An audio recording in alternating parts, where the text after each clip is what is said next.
ஹீரோவோட ஃப்ரெண்ட் அப்பாவுக்கு ட்ரீட்மெண்ட் கையில் காசு இல்லை, பணம் நெருக்கடியாக இருக்குன்னு சொல்லிட்டு அவங்க மேனேஜர் கிட்ட போய் நான் சேல்ஸில் ஜாயின் பண்ணிக்கவான்னு கேட்குறான். அவரும் ஓனர் கிட்ட கூட்டு போனால் ஓனர் சொல்லிடுறாரு, டிகிரி இல்லாமலாம் நீ ஜாயின் பண்ண முடியாது, வெளில போடான்னு சொல்லி அசிங்கப்படுத்தி அனுப்பி விட்டுறாங்க.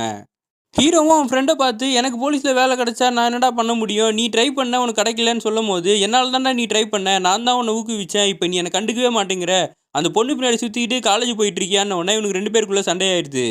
ஹீரோட ஃப்ரெண்டும் அவங்க கம்பெனியில் யார்கிட்டையும் சொல்லாமல் வாட்டர் பியூரிஃபையரை எடுத்துகிட்டு போயிடுறான். அவங்க இருக்க எல்லாருமே போலீஸில் கம்ப்ளைண்ட் கொடுக்கலாம், இவன் தான் திருட்டு போயிட்டான்னு சொல்லிட்டு இருக்கும்போது அவன் திரும்பி வரான். நான் ஒரே நாளில் 8 சேல்ஸ் பண்ணிட்டு வந்திருக்கேன்னு உடனே ஓனர் இம்ப்ரெஸ் ஆகிடுறாரு, உன்னை சேல்ஸ் டீமில் ஜாயின் பண்ணிக்கிறேன்னு சொல்லிடுறாரு.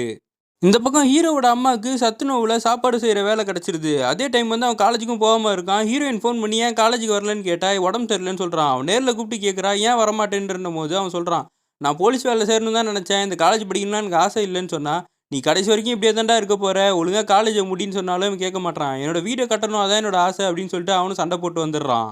ஹீரோ அம்மா சத்துணவில் வேலை செய்கிற ஸ்கூலில் நிறைய பசங்களோட அம்மாலாம் வந்து இவங்க வேறு ஜாதி ஆளுங்க, இவங்க சமைச்சு போகிறதுலாம் என் பிள்ளைங்க சாப்பிடக்கூடாதுன்னு சொல்லிட்டு எல்லாருமே வந்து சண்டை போடுறாங்க. இவங்க அம்மாவும் பசங்களோட படிப்பு தான் முக்கியம்னு சொல்லிட்டு வேலையை விட்டு வந்துடுறாங்க.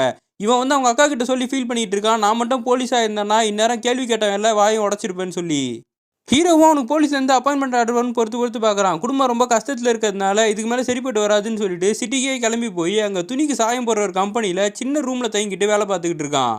ஹீரோவோட ஃப்ரெண்டு அவங்க அப்பாவோட ட்ரீட்மெண்ட்டுக்கு லோன் அப்ளை பண்ணுறான். அப்போ அவங்க கேட்குறாங்க உங்கள் கம்பெனிலேருந்து ஒரு சைன் வாங்கிட்டு வாங்கன்னு சொல்லி. அங்கே போய் கேட்டால் இவன் முஸ்லீம்ன்றதுனால அவங்க ஒரு மாதிரியாக பண்ணிக்கிட்டு இருக்கானுங்க. இந்தியா பாகிஸ்தான் மேட்ச் நடந்தால் கூட அது இந்தியா ஜெயிச்சிச்சுன்னா நீ ரொம்ப கஷ்டத்தில் இருக்கியான்னு சொல்லி இவன் அசிங்கமாக பேசுகிறாங்க. இவன் இந்த வேலையே வேணாண்டா, எனக்கு சுயமரியாதை தான் முக்கியம்னு சொல்லிட்டு அங்கேருந்து கிளம்பி வந்துடுறான். ஹீரோ எங்கே வேலை பார்க்குறானோ அங்கேயே சேர்ந்து இவனுக்கு 2 பேரும் வேலை பார்க்க ஆரம்பிக்கிறானுங்க.